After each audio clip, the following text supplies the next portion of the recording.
back, everyone. Crowon Studio here, and today we're going to tackle UCE Extra Skillbar. So let's go ahead and get it imported.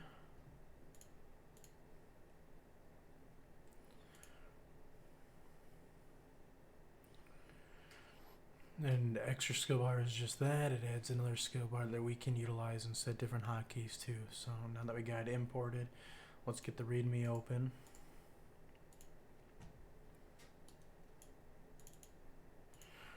Alright, so we don't have any core changes we need to make. All we need to do is take this under our to our canvas. So we'll drop that in.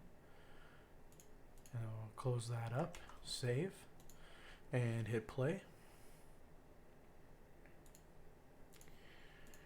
And there's your extra skill bar. Now you can see it's already set to 1 to 0, so it's gonna be the same as this one. So if I moved it, this up here, which I can't move directly from these, but you can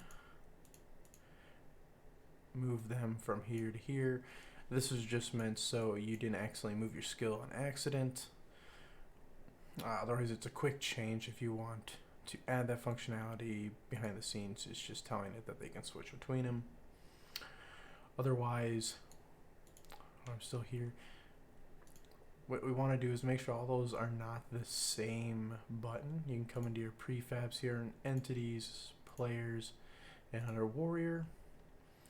And we're going to find our UCE skill bar. Here it is. And just pull that down.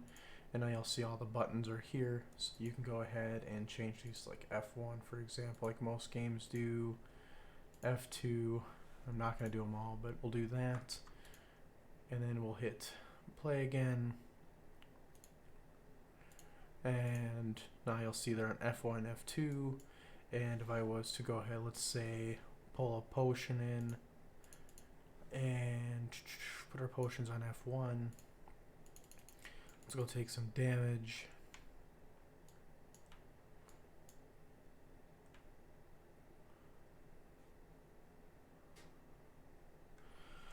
We're going to want to take our shield off, since that's what negates most of the damage in this scenario. Alright, and then we hit F1, and we healed up. And there you are. There it is, all it is to adding the extra skill bar in to your project. I'll catch you in the next one.